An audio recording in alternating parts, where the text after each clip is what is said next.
तुझे वर्णी गुणनाम ऐसे देई किंवा तेची प्रेम मज देई देवा डोळी भरोनिया पाहिन तुझे मुख तेची मज सुख देई देवा। अनंत कृपा सागर अनंत विभूषी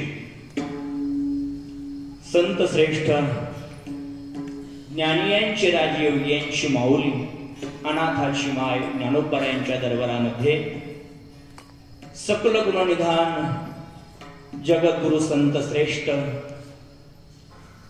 श्री संत तुकाराम महाराजांचा हा 5 चरणाचा मागणीपर प्रकरणातील अभंग असून या अभंगाच्या द्वारे संत श्रेष्ठ जगद्गुरु तुकोबाराय प्रेमाची मागणी अभंगातून करत आहेत। विठ्ठल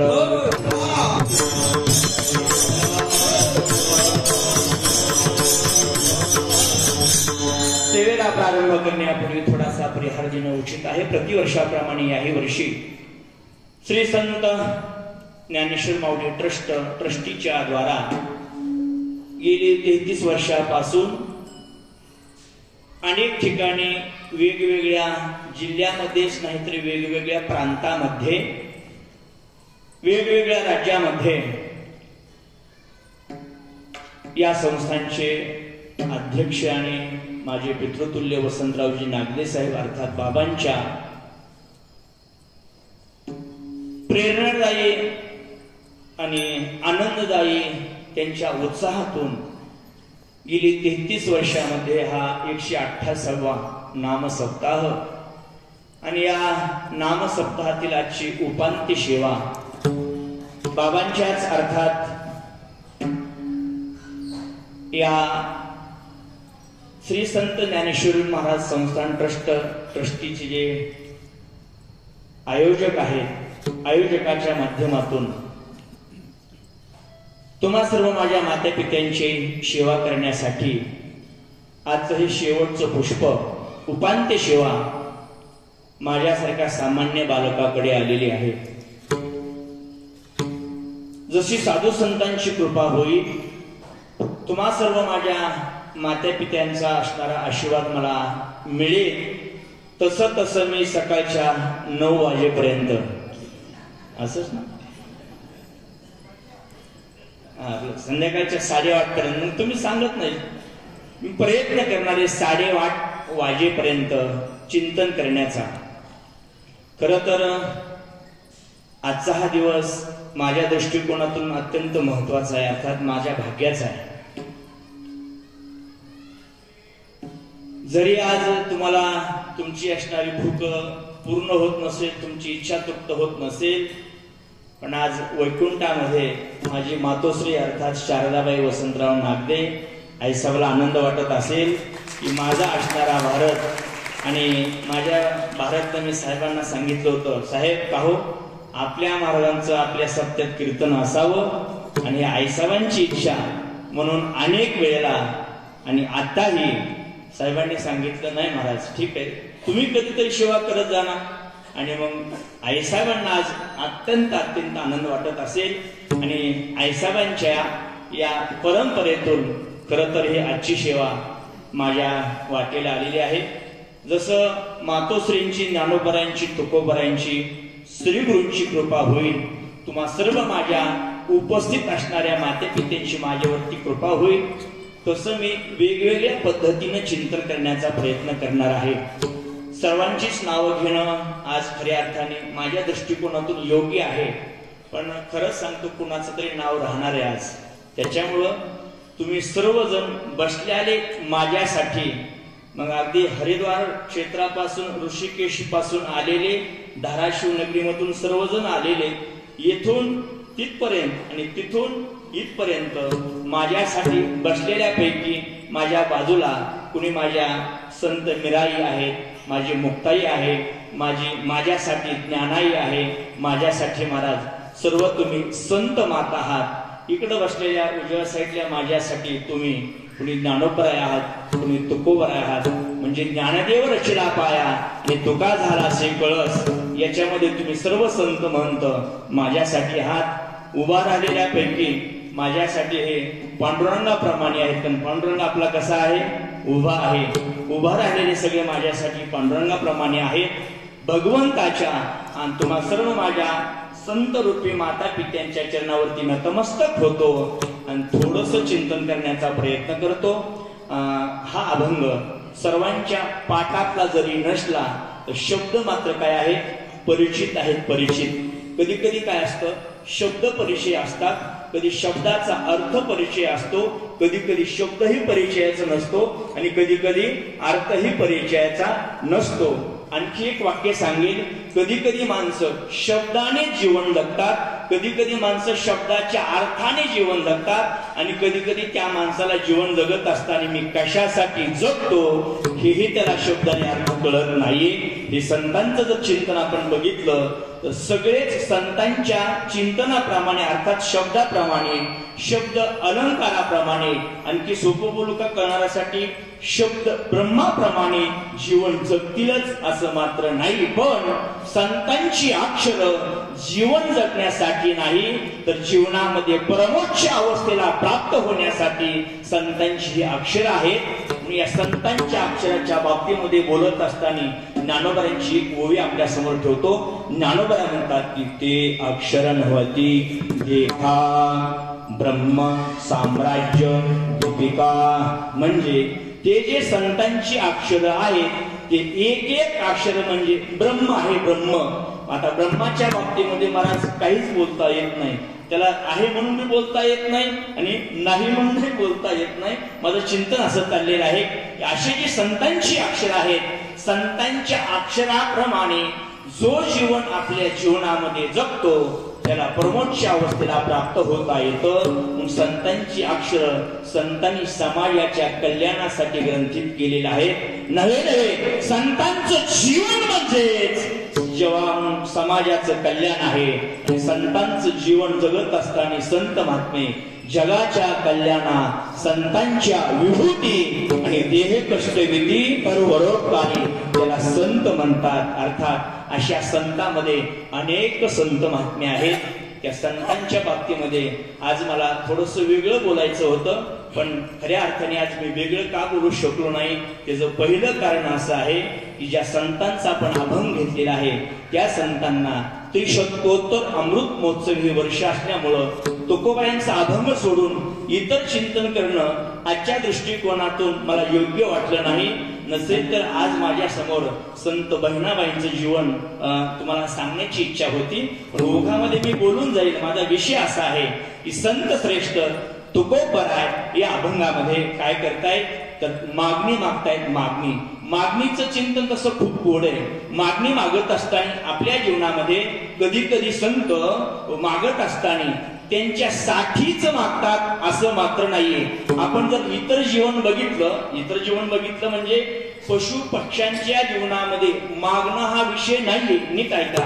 कारण मागण्या इतकं त्यांच्याकडे ज्याला आपण नॉलेज म्हणतो, ज्याला आपण ज्ञान म्हणतो, संतांकडे तसं मागण्यासाठी अजिबात ज्ञान नाहीये. पण मागत असताना बरं का जीव एक मागू शकतो. नीट ऐका. संत एक मागू शकतात. आणखी सोपं बोलू का? संताच्या आणि जीवाच्याही पलीकडे जे तत्व आहे ज्याला परब्रह्म म्हणतात, ज्याला ब्रह्म म्हणतात, ज्याला निष्काम परब्रह्म म्हणतात, असंही परब्रह्म जगाच्या पाठीवर मागतं. म्हणजे देवही मागतो, संतही मागतात आणि जीवही मागतो. इतरांचं चिंतन मला अधिक अंशाने करायचं नाहीये, पण मागत असताना संतांनी का मागितलं याचं मला आपल्या प्रामुख्याने चिंतन करायचंय. नीट ऐका. कारण मागणीचं चिंतन अलीकडे जर आपण बघितलं तर अनेक संतांची अशी अभंग आहेत की अनेक संतांनी अनेक प्रकाराने अभंगामध्ये मागितलंच नाही असं नाहीये. पण सोपं बोलू का? सोपं बोलत असताना असं मी आपल्या समोर चिंतन मांडणार आहे. नेमकं संतांनी अभंगामध्ये जर आपण बघितलं तर अनेक प्रकारच्या संतांच्या काय आहेत? मागणी आहेत. आता नीट ऐका. मृत्यू लोकामध्ये येत असतानाच महाराज म्हणतात की माझ्या जीवनामध्ये मला तुमची सेवा करण्यासाठी इतर ठिकाणी जन्म न देता एवढंच नाही, पशु पक्ष्यांच्या जन्मामध्ये जन्म न देता मला संतांची सेवा करण्यासाठी हे भगवंता तू काय कर, सुखे घालावे आम्हाशी, तुका म्हणे गर्भवाशी. म्हणजे जगद्गुरु तुकोबरा म्हणतात की मला तुम्ही काय करा, गर्भवासाला काय करा, घाला. म्हणजे मला तुम्ही काय करा, जन्माला घाला. जन्माला नीट ऐका ना, जर जन्माला जर घालायचं असेल, तर जन्माला यायचं असेल, तर मला असं वाटतं की आज गेली 8 दिवस म्हणजे 7 दिवस कीर्तन संपली, आजचा 8वा दिवस आहे. 7ही कीर्तनामध्ये आपण दुःखाचं चिंतन केलेलं आहे. म्हणून मला आज उपसंहारामध्ये ते चिंतन करायचंय. महाराज माझी आज पंचायत आहे, मी सगळी मंडळी वेदांताची आणि समोर बसलेली असल्यामुळं नेमकं उपक्रम काय, उपसंहार काय, अभ्यास काय, अपूर्वता काय, अर्थवाद काय, उपपत्ती काय, षडलिंग पद्धतीने आपल्या संस्थेच्या पद्धतीने आपल्याला चिंतन करावं लागेल. पण मला उपसंहार तुम्हाला सांगायचा आहे, पण उपक्रमाच्या माध्यमातून सांगायचं आहे.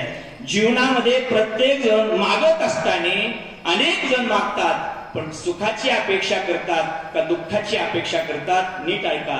संत महात्मे मागत असताना देवा दुःख जरी मिळालं तरी पण मला त्या दुःखाच्या संबंधाने जन्माला घाल. म्हणजे संत महात्मे किंवा संतच एखादे जीवनामध्ये दुःख मागू शकतात, नसेल तर इतरत्र कोणी दुःख मागू शकत नाहीये. जीवाची जर आपण कल्पना केली, जीवाकडे जर बघितलं, तर जीव कधीही केव्हाही काहीही मागत असताना दुःखाच्या संबंधाने मागेलच असं मात्र नाहीये. तो प्रत्येक जण काय करतो, मागत असताना सुखाच्या संबंधाने काय करतो, मागणी करतो. मागणी नीट ऐका ना, माझं चिंतन असं चाललेलं आहे की जर सुख दुःख मिश्रित जीवन एखाद्याचं असेल, तर नेमकं एखाद्याला सुख मागावं का दुःख मागावं हेही कळत नाहीये. पण मागत असताना संत महात्मे अर्थात जीव दोघांचं जीवन बघितलं तर एक सुखाची अपेक्षा करणार आहे आणि एक दुःखाची अपेक्षा करणार आहे. कारण चिंतन असं आहे, एक पायरी दुःखाची असेल तर दुःखाच्या पुढे सुखाची पायरी आल्याशिवाय राहत नाहीत. आपण सगळेजण जीवन जगणारी म्हणजे प्रपंचातली मंडळी आहात. तुम्हाला जर खरंच ऐकायचं असेल तर घरी गेल्यानंतर लिहून ठेवा. नेहमीच आपल्या जीवनामध्ये दुःख राहत नाही आणि नेहमीच आपल्या जीवनामध्ये सुख राहत नाही.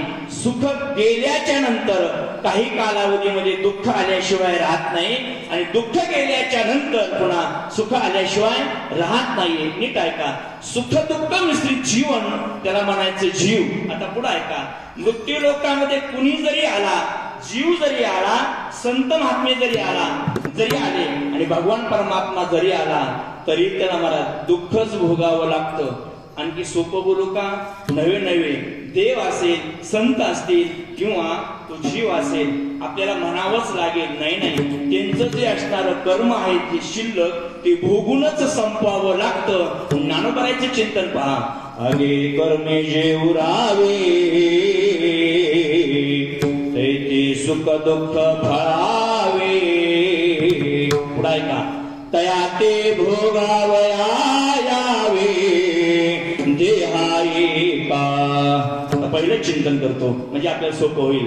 मृत्यू लोकांमध्ये भगवान परमात्म्याने अवतार धारण केला, त्याचं चिंतन दुःखाचं करत असताना कर्मे राम वनवासा गेला, कर्मे राम वनवासा गेला.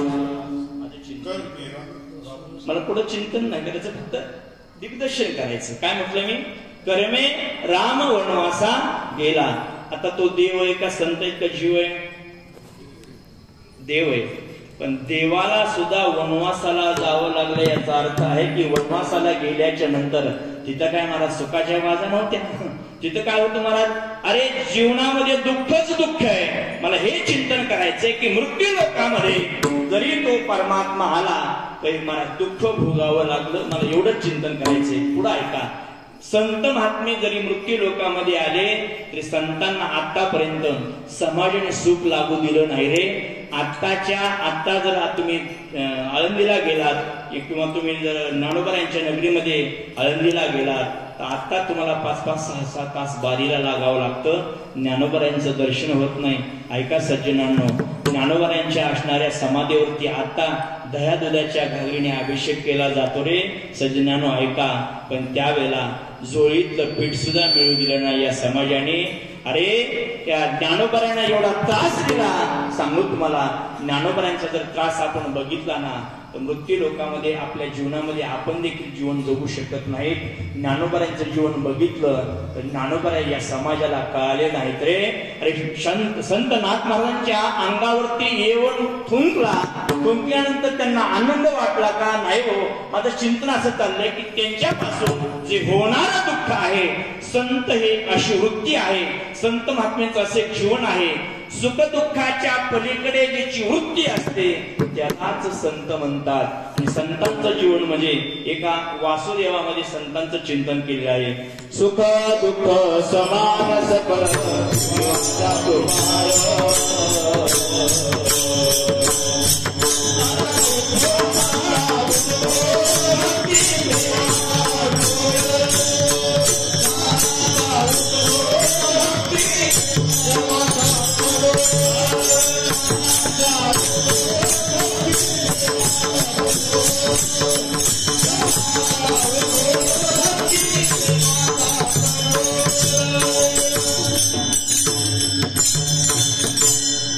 ज्ञानाचा बोध भक्ती प्रेमाचा कल्लोळ. सुख दुःख समान.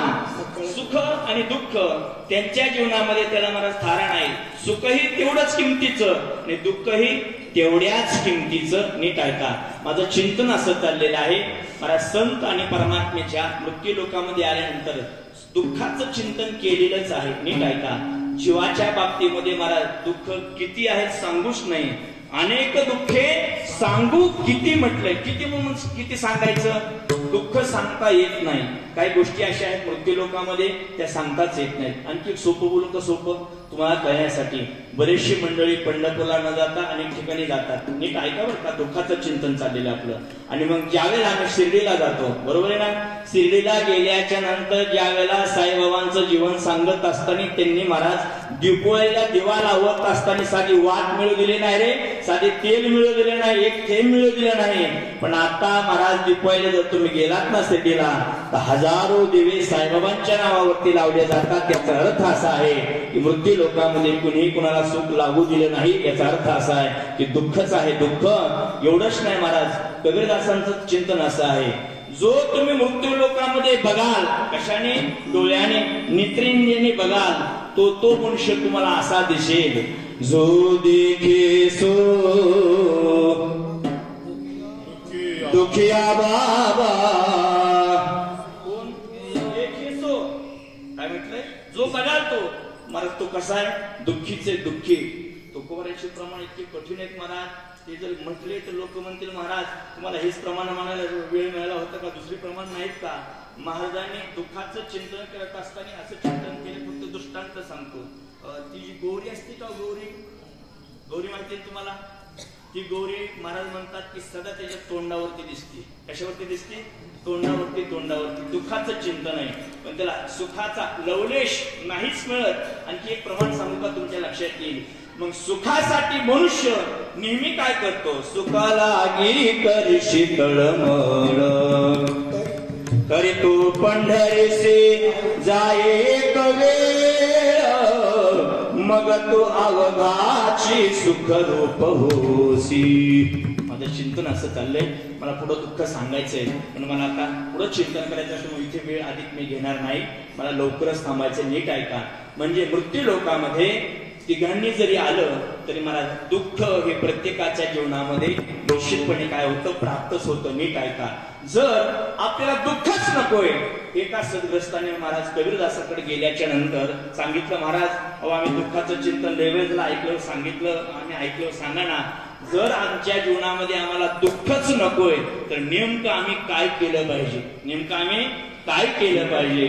महाराज कबीरदासांनी गोड उत्तर दिले. नीट ऐका, ते म्हणतात माणसं जीवनामध्ये भगवंताचं चिंतन करत असताना कधी चिंतन करतात? फक्त ते सुखामध्ये असलं. नीट ऐकताना तुम्ही, सुखामध्ये असलं तरच ते काय करतात? देवाचं चिंतन करतात. बरोबर आहे का? असं मी बोललेलं तुम्ही काय ते मला बोलत जा की नाही हो, सुखामध्ये देव त्याच्या स्वप्नात सुद्धा येत नाही. अरे तो सुखी असेल ना, त्याला देव आठवतच नाही. नेहमी माणसं काय करतात? दुःख प्राप्त झालं की मग त्यांना देवाची आठवण होती, तोपर्यंत त्यांना देवाची आठवण होतच नाही. म्हणून महाराज म्हणतात, जसं तुम्ही दुःखामध्ये देवाचा आठव करता, देवाचं चिंतन करता, तसं तुम्ही ज्या दिवशी सुखामध्ये असताना त्या दिवशी देखील तुम्ही काय केलं पाहिजे, भगवंताचं नामचिंतन केलं पाहिजे. पण तसं घडत नाही. महाराजांनी त्याच्यासाठी त्याला उत्तर दिलंय, सुख में असं ते चिंतन कणी टाका, दुःख में सुमिरन सब करे. थोडा आवाज द्या, गेन द्या, गेन आवाज कडक करू नका, गेन द्या म्हणजे आवाज वाढवू नका, शिट्टी मारते. दुःख में सुमिरन सब करे, सुख में करे ना कोई. दुःख में सुमिरन सब करे, सुख में करे ना कोई. सुख में सुमिरन करे सो, दुःख काय को होय कबीरा, दुःख काय को होय. महाराज म्हणतात, जर तुम्ही सुखामध्ये असताना भगवंताचं नामचिंतन केलं तर अजिबात तुमच्या जीवनामध्ये तुम्हाला पुन्हा काय होणार नाही, दुःख होणार नाही. महाराज म्हणतात, करा विठ्ठल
तुम्हाला काय नकोय, दुःख नकोय, तर मग तुम्ही काय करा, करा विठ्ठल स्मरण, नामरूपी अनुसंधान, जाणोनी भक्ता भवलक्षण, जगन प्रमाण दावितसे.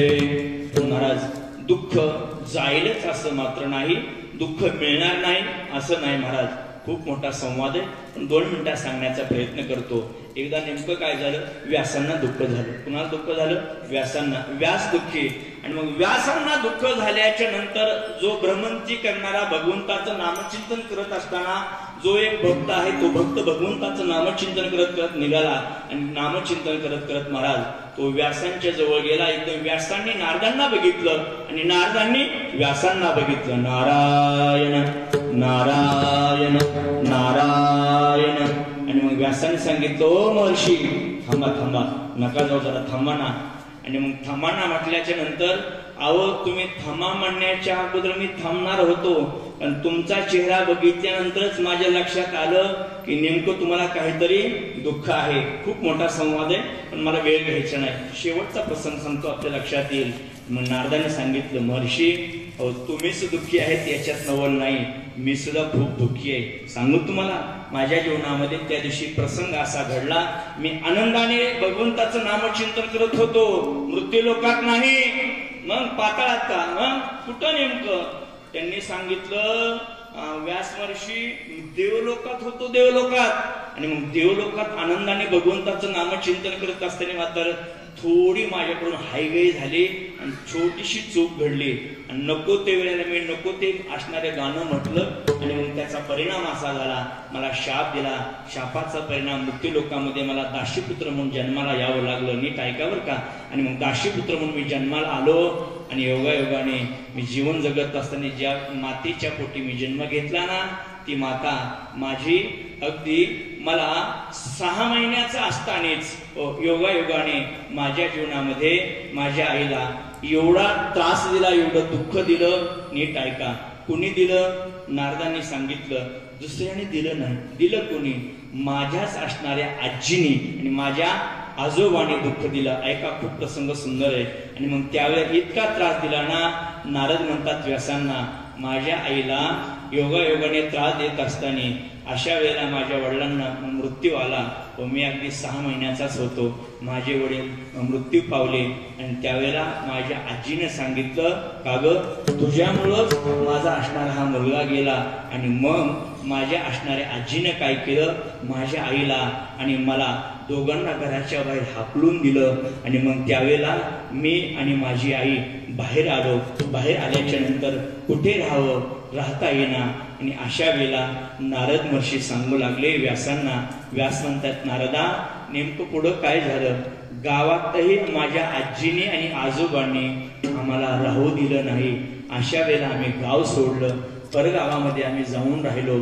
आणि त्यावेळेला कुणी भाकर वाढेना हे का, कुणी आम्हाला पाणी देखील प्यायला देना. त्या दिवशी योगायोगाने आम्ही एका मंदिरामध्ये थांबलो.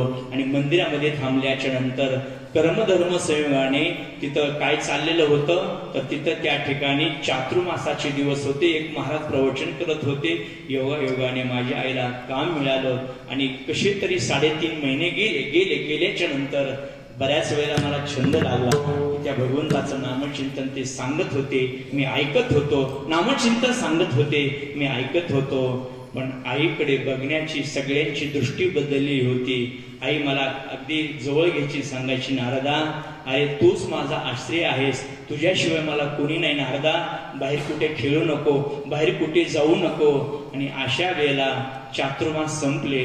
महाराज जात असताना नारदांची नाही महाराजांच्या दोघांचाही संवाद झाला. आईला वाटला आता ह्या छोट्याशा बालकाला घेऊन जावं कुठे, काही जीवनात प्रसंग असतात सज्जनांनो. आणि मग नारद म्हणतात जावंय कुठे. आईनं सांगितलं बाळा चल कुठेतरी जाऊ. योगायोगाने त्याच गावामध्ये बाहेर पडल्याच्या नंतर एका सावकाराच्या वस्तीवरती शेतामध्ये काम मिळालं. ऐका सज्जनांनो. आणि काम मिळाल्याच्या नंतर माझी माता तिथं राहू लागली. राहता राहता 4-5 दिवस गेले. नेमकं 6व्या दिवशी आई शेतामध्ये कामाला गेली. आणि कामाला गेल्याच्या नंतर माझ्या आईला सर्पाने दंश केला.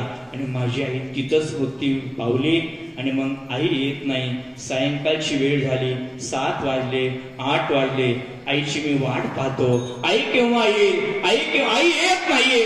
आणि मग मी रस्त्यावरती गेलो आणि एका रस्त्यावरती येणाऱ्या आजोबाला विचारलं, बाबा का हो माझी आई बघितली तुम्ही. आणि मग मी आई बघितली काय विचारण्याच्या अगोदर त्यांनी सांगितलं, ए नारदा तुझी आई आहे ना बघ, रस्त्यावरती काष्ट गोळा करत असताना तिला सर्पाने दंश केलेला आहे आणि ती मृत्यू पावलेली आहे रे नारदा. आणि मग नारद घाईघाईने धावत पळत जातात. आईला महाराज मांडीवरती घेतात आणि आईला बिलगुल रडतात. ऐका सज्जनानो, काय दुःख असेल रे. दुःखाचं खूप चिंतन आहे. एक सांगू तुम्हाला, दुःख किती आले ना त्या दुःखाला सामोरं जाऊन पुढे जीवन जगायचं असतं. काय दुःख आहे आमच्या जीवनामध्ये. बाबांचं जीवन जर तुम्ही बघितलं ना, अरे भगवंताचं नामचिंतन करत असताना उद्या सप्ताह चालू करायचा आहे. नीट ऐका. 24 वर्षापूर्वी आईनं पहिल्या दिवशी भगवंताचं नामचिंतन करत असताना हे लोकांची यात्रा संपवली. काही लोकांनी सांगितलं, साहेब सप्ताह कसा करायचा. बाबांनी सांगितलं नाही. अरे मृत्यू लोकांमध्ये आलेला व्यक्ती जात असतो, पण ज्ञानोबायांचं भक्तीचं चिंतन अजिबात बंद करायचं नाही सज्जनांनो. दुसऱ्या दिवशी महाराज सप्ताह चालू केला.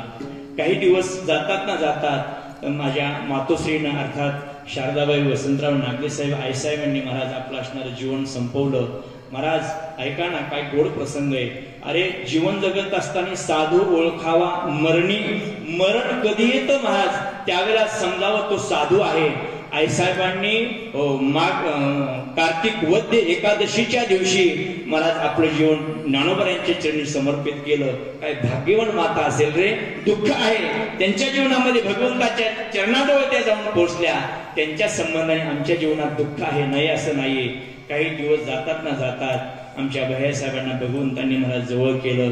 महाराज म्हणतात, माझं चिंतन असं चाललं, नीट ऐका सज्जनांनो. म्हणतात, जो आवडतो सर्वांना तोची आवडे देवाला.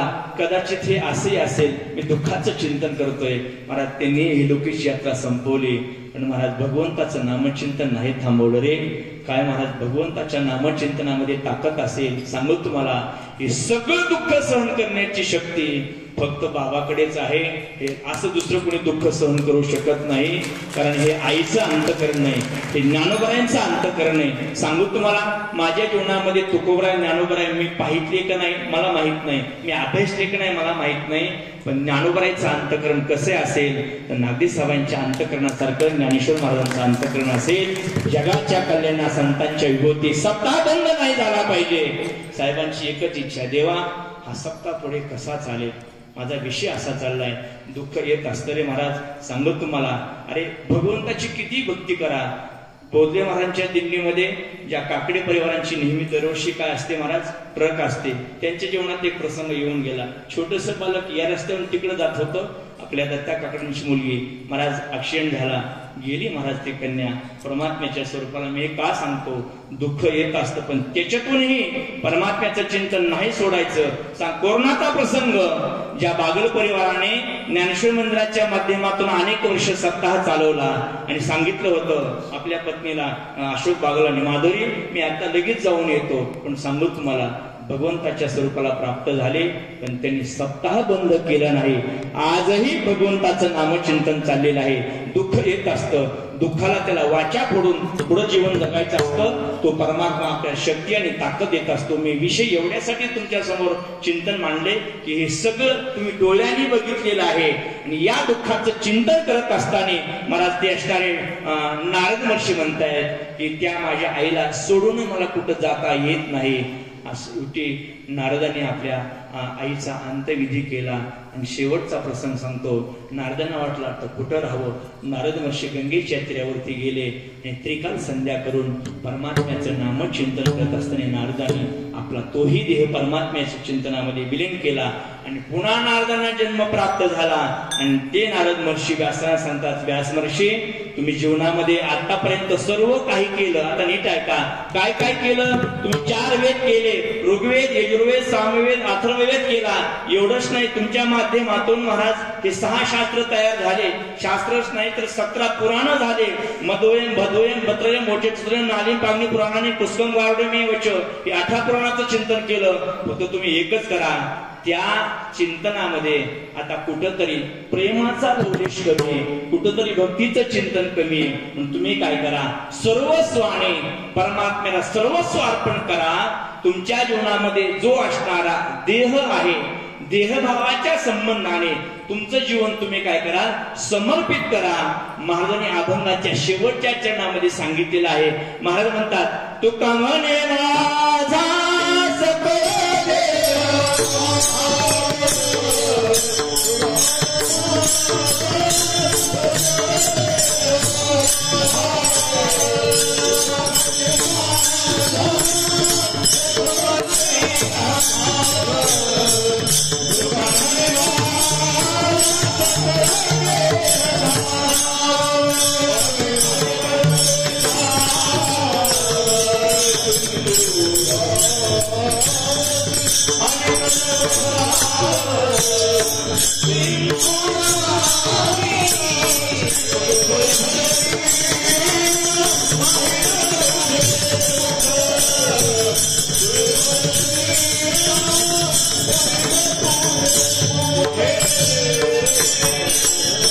शेवटी तुका म्हणे माझा, ऐका, सकळ देहभाव, देहभावाचं चिंतन केले. एक 4-5 भाव सांगतो महाराज, सगळे विद्वान माणसे, काहीतरी आपल्या पदरात पडलं पाहिजे. नीट ऐका, मी अभंगातलं चिंतन करत असताना अभंगात आत्ता प्रवेश केलाय.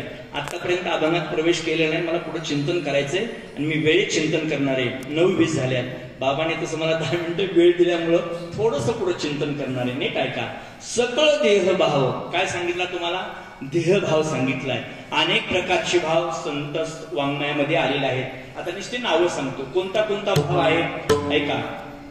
देहभाव आहे, तुका म्हणे माझा, सकळ देहभाव. पहिला भाव सांगितला देहभाव, पुढे ऐका. दुसरा सांगितला कर्मभाव, तिसरा सांगितला ज्ञानभाव, ऐका. चौथा सांगितला प्रेमभाव, 5वा सांगितला भक्तिभाव, सहावा सांगितला ज्ञानभाव. नीट ऐका, भावाचे अनेक मुख्य प्रकार वेगळे आणि प्रकार वेगळे. मला मुख्याचं चिंतन करायला वेळ नाही आणि उपाचं चिंतन करायला वेळ नाही, पण भावाचं मला चिंतन करायचे. अलीकडे माणसं ज्ञान भावामध्ये अर्थात ज्ञानाचा असणारा जो भाव आहे, तसं तर ज्ञानाचा सध्या अभावच आहे. कळलं का तुम्हाला? कळलं ना माझं वाक्य? ज्ञानाचा तसा अभावच आहे, पण अलीकडे ज्ञानभाव प्रत्येकाकडे उत्पन्न झालेला आहे स्वयंस्फूर्तीने. प्रत्येक जण ईश्वरम भोगी, ज्ञानोबांचं चिंतन पहा गीतेमध्ये भाष्य, ईश्वरम अहम भोगी सिद्धोहम बलवान सुखी. तो ईश्वराला मानत नाही, मीच ब्रह्म म्हणतो, मीच देव आहे म्हणतो, मीच ईश्वर आहे म्हणतो. माझं चिंतन असं चाललेलं आहे. ज्ञानभाव, ज्ञानाचं चिंतन एवढं सोपं आहे महाराज.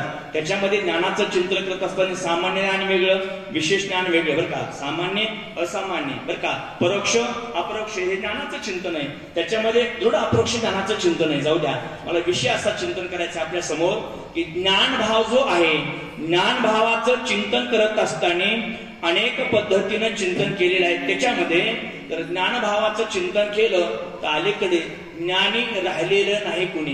नीट ऐका, ज्ञानी कुणी राहिलेलं म्हणजे ज्याला मी ब्रह्म किंवा अहम ब्रह्मास्मी असा बोध प्राप्त होतो, म्हणजे मी ब्रह्म आहे, ज्याला ज्ञान प्राप्त झालेलं आहे, त्या दिवशी तो सांगण्यासाठी शिल्लक राहिलेला नसतो. मग त्याला ज्ञान प्राप्त झालं म्हणजे ज्ञानाचा भाव आहे का अभाव आहे? ज्ञानाच्या बाबतीमध्ये गोड चिंतन आहे. तसं तर ज्ञानीच नाही, पण सगळेजण म्हणतात मी ज्ञानी आहे. कोण? मी ज्ञानी. त्याच्यासाठी मी वृंदावनाला महाराज शिकवायला असताना दंडी आश्रमामध्ये अखंडानंदामध्ये आपल्याकडे आपलाच विद्यार्थी, माझा गुरुबंधू, आपला सगळ्यांचा गुरुबंधू, तो वारला. पाणी पिऊन किडनीमध्ये थोडे खडे झाले आणि तो वारला. आणि मग योगायोगाने आम्ही एकत्र असताना अखंडानंदामध्ये दंडी आश्रमामध्ये ज्ञानाचं चिंतन करत असताना आम्हाला एक दृष्टांत सांगितलं. खूप दृष्टांत आहे, कळणार नाही किती ज्ञान आहे. त्याच्यासाठी 2 दृष्टांत आहेत. आपण शेतकऱ्याचा एक दृष्टांत सांगतो, ते रुग्ण कुठं बसतं ते सांगत नाही, ते जिंडामध्ये बसतं का कुठं बसतं ते सांगत नाही, पण त्यांनी पारिभाषिक सांगितला दृष्टांत सांगतो. खेड्यातला दृष्टांत, पण त्याचा अर्थ कळत नाही. मी तुम्हाला सांगणार नाही, पण नंतर सांगूनही जातो. माझा विषय असा चाललेला आहे. त्यांनी सांगितलं, अरे हा स्वतः ज्ञानवान समजतो, स्वतःला ज्ञानी समजतो, आणि मग त्यांनी काय केलं, आपण काहीतरी विशिष्ट प्रकारचं जीवन जगायचं म्हणून त्यांनी काय केलं, पालखी केली. पालखीमध्ये तो बसला आणि दिवसा दिवा लावला. कधी? रात्रीचा नाही, दिवसा दिवा लावला आणि दिवा लावून तो फिरू लागला. फिरता फिरता अनेक गावामध्ये त्याचे चर्चे झाले. सांगितलं याच्यासारखा ज्ञानी कुणी नाही, याच्यासारखा ज्ञानी कुणी नाही. प्रत्येकाला म्हणत तो संध्याकाळी लगेच वाद करायचा, चल माझ्यासोबत म्हणजे तत्वज्ञानाच्या चिंतनाला बस. मग बसल्यानंतर सांगायचं, चल ऋग्वेदाचं काय चिंतन आहे, यजुर्वेदाचं काय चिंतन आहे, सांख्याने काय चिंतन केलं. आणि मग सगळं चिंतन करत असताना कुणी त्याच्यासोबत चिंतन करत नव्हतं, म्हणजे बोलत नव्हतं. प्रत्येक जणाला असं वाटायचं की याच्यासोबत आपण काय चिंतन करावं. पण एक बहादर असा भेटला, तो म्हणला तू ज्ञानेश ना, आणि तुझ्यापेक्षा मला ज्ञान आहे. तो म्हटला मला बरेच दिवस झालं मी फिरत होतो, 12 वर्ष फिरलो, 12 वर्षात माझ्यासोबत ज्ञानाचं चिंतन कोणी केलं नाही, पण हा म्हणतो ना. त्याने सांगितलं, काय तुझा प्रश्न तू आधी सांगतो. मला नाही, मला सगळ्या प्रश्नांचे उत्तर येते, पण माझा प्रश्न तू आधी ऐक आणि माझ्या प्रश्नाचं उत्तर दे. आणि तुला जर नाही आलं ना तर मग मी त्या पालखीत बसतो, तू खांद्यावरती घे, आणि आता 12 वर्ष तू मला पालखी घेऊन खांद्यावरती फेर. दोघांचं मान्य झालं आणि त्यांनी प्रश्न केला महाराज की ज्याला काहीच येत नव्हतं, ज्याने गीता बघितली नाही, ज्याने भागवत बघितलं नाही, ज्याने रामायण बघितलं नाही, ज्याने महाराज कुठलेच ग्रंथ बघितले नाहीत, पूर्वमीमांसा नाही, उत्तरमीमांसा, त्याला काहीच माहित नव्हतं महाराज. ब्रह्म काय, आत्मा काय, ईश्वर काय, कुठंच काहीच माहित नव्हतं. त्याने सांगितलं, मग आता सांग माझा प्रश्न एक ऐक. आणि मग महाराज त्याने काय केलं, असा हात वर केला आणि हात वर करून टप असा आवाज दिला. काय दिला? टप, गड गड गड गड गड गड.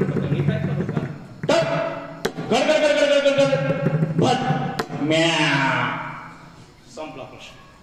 नीट ऐकलंय ना? तुम्ही कधी ऐकले का असलं? माझा प्रश्न नीट ऐका, मी उत्तर नाही सांगणार, मला नंतर उत्तर सांगायचे कीर्तन संपल्यावर. नंतर टप गडगड गडगड गडगड भट म्या. संपलं. प्रश्न कळला तुम्हाला? आता काय उत्तर यायचं? तुम्ही कधी ऐकलंय का? रामायण कधी ऐकलंय का? भागवत कधी ऐकलंय का? शिवपुराण कधी ऐकलंय का? कधी तुम्ही ऐकले का प्रश्न? नाही महाराज. आता उत्तर सांगून जातो लवकर. ज्ञानाचा ज्याला अभिमान झालता ना, त्याच्यासाठी मी चिंतन सांगत होतो. त्याला त्याने उत्तर दिलं, नीट ऐक. तो म्हणला, मी ज्या घरी राहतो ना, नीट ऐका, मी ज्या घरी राहतो तिथं बेलाचं झाड आहे. त्यांनी काय सांगितलं, तिथं बेलाचं झाड आहे. बेलाचं झाड असल्यामुळे त्या बेलाला बेल आहे.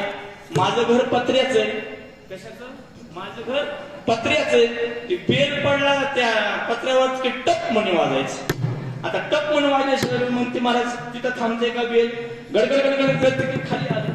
नेमकं खाली मग आमची शिळी बांधलेली असते आणि नेमकं ती शिळीच्या अंगावरती ते असणार बेल पडल्याच्या नंतर ते ओरडणार नाही का, मग ती मला आमची शिळी ओरडते. ते म्हणला मी तुला साष्टांग दंडवत घालतो. ते मला दंडवत घालून चालत नाही, पालखीची खाली उतर, मला पालखीमध्ये बसू दे आणि पालखी घेऊन 12 वर्ष फिर. मी दृष्टांत त्याच्यासाठी सांगितलं नाही. असे मृत्यू लोकांमध्ये बरेचसे आहेत की त्यांच्या जीवनामध्ये ज्ञान काय, कर्म काय, भक्ती काय, उपासना काय, कशाचाही मला पत्ता लवलेश जीवनामध्ये येत नाही. माझं चिंतन चाललं होतं जीवभाव. आणि मग असे जीवभावाचे बरेचसे माणसं आहेत की त्यांच्या जीवनामध्ये जीवन जगत असताना नेमका भाव काय कळत नाही. प्रमाण सांगतो, उगं बोलत नाही. तुका म्हणे जीव भाव देवा पायी ठेवून या काही न मागती. हे जीव भावाचं चिंतन आहे. जाऊ द्या, मला पटकन अभंगावरती यायचे, इतर भाव सांगत नाहीये. आणि मग अभंगाचं चिंतन करत असताना एक भाव सांगितला, गोड चिंतन आहे ज्ञानोबारायांचं. महाराज ज्ञानोबारायांचं भाष्य कधीतरी बघा. ज्ञानोबाराय चिंतन करतात. माझ्या जीवनामध्ये प्रेम भाव सांगत असताना महाराज म्हणतात, जीवीची जीवा प्रेम भावाची आपलं चिंतन चाललंय प्रेम भाव, प्रेम भावाची भावा. आता पुढे ऐका, तुझं वाचनी केशव देवा, तुझ्याशिवाय माझ्या जीवनामध्ये दुसरं काही आवडत नाही रे. आणि मग तूच माझ्या जीवनामध्ये सर्वस्व आहे. काय आहे? प्रेम भावाची भावा. देवा, माझ्या जीवनामध्ये मला एकच हवंय. काय? प्रेम हवंय. प्रेम सांगू तुम्हाला, तुमच्या जीवनामध्ये तुम्हाला काही द्यायचं असेल तर देवाला द्यायचं असेल. कुणाला? देवाला. नीट ऐका, मी तुम्हाला प्रश्न विचारतो. माझं संपलं कीर्तन, माझी वेळ संपली, मला नाही चिंतन जास्त करता आलं. नीट ऐका, तुम्हाला उद्या विचारतो मी किंवा आता विचारतो, जर तुम्हाला देवाला द्यायचं असेल तर तुम्ही देवाला काय देणार? जाऊ दे, मीच सांगतो पण वेळ नाही. काय देणार? काय देणार? काय देणार? काय देणार? नाही देणार. सांगतो तुम्हाला, देवाला द्यायचं असेल तर नाटातलं प्रमाण सर बघा, तुमच्या लक्षात येतंय का? माझा चिंतन, माझा विषय असा चाललेला आहे. देवाला द्यायचं असेल तर काय द्यायचंय? भाव द्यायचा आहे. भाव काय द्यायचा आहे? भाव द्यायचा आहे. भाव. आणि मग देवाला देत असताना महाराज, जर देवाला तुम्ही भाव दिला अर्थात प्रेम दिलं तर त्या प्रेमासाठीच तो परमात्मा थोर प्रेमाचा भुकेला हाची दुष्काळ तयाला. महाराज, ते प्रेम किंवा तो भाव देखील मज भाव प्रेम देई प्रीती. पुढे ऐका, गुण नाम वर्णावया श्रुती द्यावी सोडवणी विघ्ने हाती विनंती माझी परिसावी. अर्थात महाराज पुन्हा विनंती करतात, देवा तुला द्यायचं असेल तर हेच दे.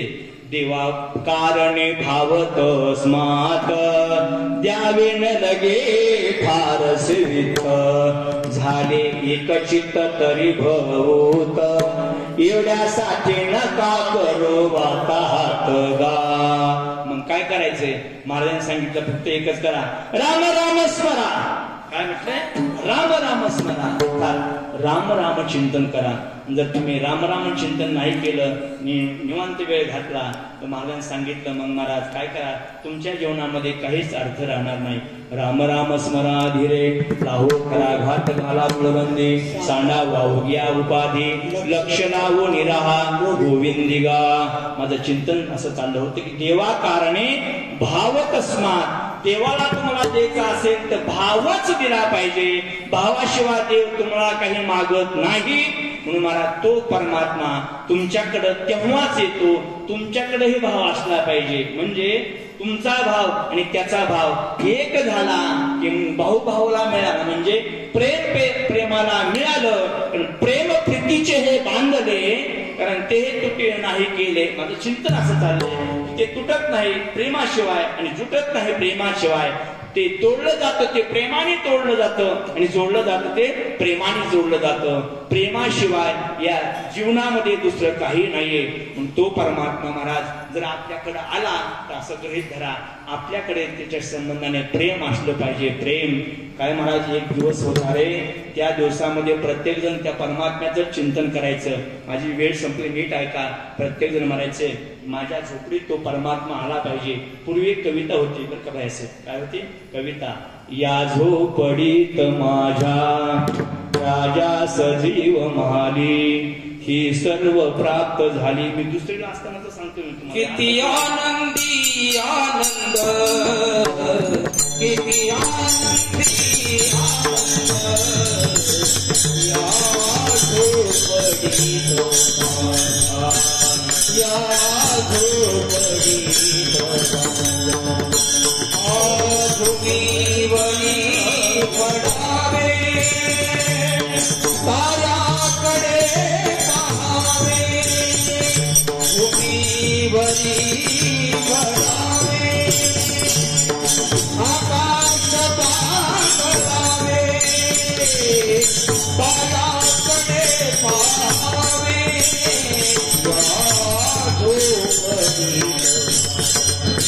या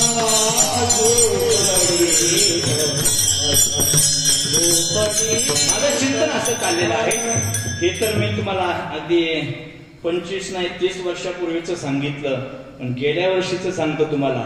त्या परमात्म्याचं चिंतन करत असताना सांगूच का, सांगू ना, राम आएंगे ऐकलं का तुम्ही कधी?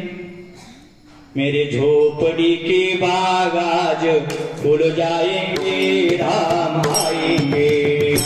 मेरे झोपड़ी के बाग आज खुल जाएंगे, राम आएंगे. राम आएंगे आएंगे राम आएंगे, राम आएंगे आएंगे राम आएंगे. मेरे झोपड़ी के बाग आज खुल जाएंगे, राम आएंगे. मेरे झोपड़ी के बाग आज खुल जाएंगे, राम आएंगे. राम आएंगे तो मैं अंगना सजाऊंगी, राम आएंगे तो मैं अंगना सजाऊंगी. पुढे सगळं दीप लगा के मैं दिवाली मनाऊंगी, दीप लगा के दिवाली मैं मनाऊंगी. मेरे जन्म के पाप धुल जाएंगे, राम आएंगे. मेरे झोपड़ी के बाग आज खुल जाएंगे, राम आएंगे. असं महाराज आपलं अंतःकरण असं स्वच्छ आणि पवित्र प्रेमाने भरलं पाहिजे. आणि मग ज्या दिवशी तुमचं अंतःकरण प्रेमाने भरेल त्या दिवशी तो परमात्मा महाराज प्रेम सुख दे, प्रेम सुख दे, प्रेमाविन नाही समाधान. ते प्रेम तो परमात्मा तुम्हाला देईल आणि त्या प्रेमाने तुम्हाला काय प्राप्त होईल? समाधान होईल. नासी प्रेमाची मागणी जगद्गुरु तुकोबरांनी केलेली आहे. येणे मुखे तुझे वर्णी गुणनाम, केचे मद प्रेम देई देवा. 5 मिनिटात अभंग सांगतो आणि थांबतो, नीट ऐका. महाराजांनी अभंग चिंतन करत असताना मागणी केली. महाराजांच्या अनेक प्रकारच्या मागण्या आहेत. महाराज दुःखाचं उपक्रमामध्ये मी चिंतन केलं म्हणून 1 मिनिटात चिंतन करतो. महाराज म्हणतात माझ्या जीवनामध्ये जे दुःख आहे ना ते काय कर देवा, हे भगवंता एक वेळ करी या दुःखा वेगळे, दुरितांची जाळे उगवणी आठवीन पाय मानवस. एवढंच नाही महाराज, महाराज म्हणतात माझ्या जीवनामध्ये जे दुःख आहे ना महाराज, दुःखाच्या संबंधाने गोड एक अभंग आहे. या ठिकाणी आदरणीय पूज्य वैकुंठवासी भारत महाराज बरोरे लातूरकर त्यांनी एक अभंग घेतला होता आणि त्या अभंगाचं एवढं गोड चिंतन केलं तर दुःखाच्या संबंधाने मी फक्त अभंग सांगतो. महाराज म्हटले होते की माझ्या जीवनामध्ये दुःख खूप आहे भगवंता. त्यांनी शेवटचं कीर्तन करत असताना ज्ञानेश्वर मंदिरामध्ये झोपून आले आणि खुर्चीवरती बसून दोन्ही हात पाय बांधून पटांगणामध्ये बाबांची इच्छेपोटी त्यांनी सांगितलं नाही मला कीर्तनच करायचे. साहेबांनी सांगितलं नका मला तुम्ही. नाही कीर्तनामध्ये माझा प्राण गेला तरी चालेल पण मला ज्ञानेश्वर मंदिरात कीर्तन करायचंय. महाराजांनी शेवटचं कीर्तन इथं केलं आणि महाराजांनी अभंग घेतला होता. करा नारायणा हे नारायणा तुम्ही एकच करा. करा नारायणा माझ्या दुःखाची खंडना माझं दुःख ते निवृत्त करा माझी एवढीच अपेक्षा आहे. महाराजांनी अभंग घेतला होता. महाराजांचे अनेक 2-3 महाराज शेचिदान देगा देवा तुझा विसरण व्हावा ही मागणी आहे. शेवटची विनवणी संत जनी परसावी विसरतो न पडावा माझ्या देवा तुम्हास. मी मागणीचं चिंतन करतोय. मागणी मागितली एवढंच नाही. महाराज म्हणतात मला काय द्या त्याची माझं प्रेम दे देवा. जर देवा तू माझ्या जीवनामध्ये तसं प्रेम दिलं तर तू काय करते माझ्या जीवनामध्ये तू मला आणि मी तुला. ज्ञानदेव म्हणे ज्योतीची निज ज्योती ती जी असणारी मूर्ती आहे ना डोळे भरून या पाहिन तुझे मुख त्याची मला सुख देई देवा. एवढंच नाही देवा जर मी डोळे भरून तुझं मुख बघितलं तर मला ते सुख हवंय. एवढंच नाही कान भरून महाराज म्हणतात ऐकेन तुझी कीर्ती ते मद विश्रांती देई देवा. वाहिरंगी टाळी नाचेन उदास. हे सगळ्या मागणीत मी नाचेन उदास होऊन नाचेन. विश्रांती हवी आहे माझ्या जीवनामध्ये. डोळे भरून मी तुला बघितल्याच्या नंतर मला तेच सुख हवे. डोळ्याने बघितलेली वस्तू किंवा व्यक्ती जे सुख मिळतं ज्याला मिळतं त्याला तुम्ही विचारा तेच सुख मला हवंय. एवढंच नाही मला प्रेम हवंय मला सुख हवंय मला विश्रांती हवी. एवढंच नाही महाराज म्हणतात की माझ्या जीवनामध्ये मी तुला उदास होऊन नाचेन. 2च वाक्य ऐका गडा हो. माझ्या आईला माझ्या बहिणीला माझ्या असणाऱ्या मातेला विनंती महिलांनी नाचायला सांगितलेलं नाही. नीट ऐका मी शब्द सांगतोय कारण संपदा इतका सर्वश्रेष्ठ आहे ना. तुम्ही आम्हाला सांगायचं नाचायला तुमचा तो अधिकार आहे. जनी म्हणे ज्ञानदेवा बोला जनी म्हणे ज्ञानदेवा बोला अभंग. नामदेव महाराज कीर्तन करतायत. जनाई माता पुढे बसलेली आहे आणि मग महाराज प्रत्यक्ष जनाईने देव बघितला. हे असं शास्त्र आहे असं तंत्र आहे आणि तुम्हाला अधिकार आहे आम्हाला नाचवायचा.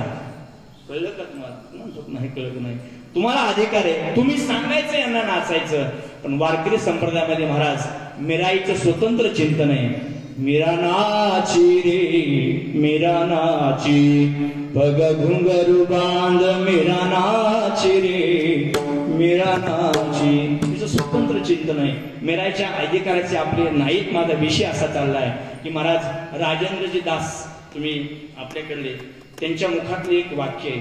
स्त्री मुखात जर तुम्ही ब्रह्मज्ञान तत्वज्ञानाचं चिंतन केलं तर तीही माता नरकाला जाते आणि जे ऐकलं तेही नरकाला जातो. मी तुम्हाला त्याचं नाव सांगितलंय. माझ्याकडे फेसबुक व्हॉट्सअपला माझ्याकडे सगळं आहे. का सांगितलं तर कधीतरी तुम्ही उत्तर हिंदुस्थानामध्ये जा कुठले आचार्य राजेंद्र दासजी त्यांच्या मुखातला दृष्टांत माझ्याकडे त्याचं श्लोक आहे. सगळं चिंतन आहे. मी वाक्य का सांगतो अधिकार आहे. तो नाचणारा देव आहे. नीट ऐका नाचणारा देव आहे.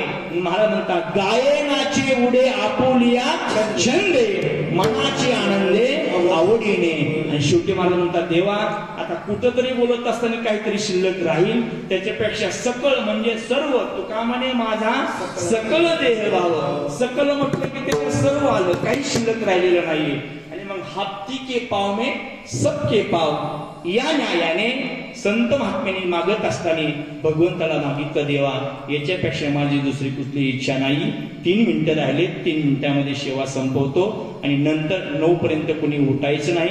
सर्व माझ्या माता पित्यांच्या चरणी माझी सेवा समर्पित करतो आणि माझ्या वाणीला पूर्ण विराम देतो. विठोबा रखुमाई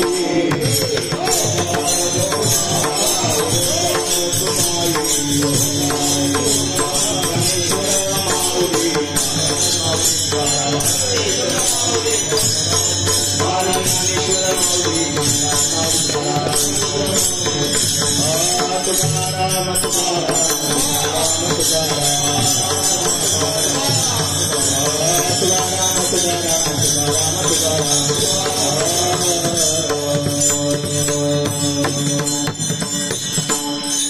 पूज्य बाबांनी 8:45 सांगितलं महाराज तुम्ही 15 मिनिटं अधिक घ्या, म्हणून बाबाचे 15 मिनिटं अधिक मी घेतले. आणखी 2 मिनिटं बाकी आहेत, 2 मिनिटं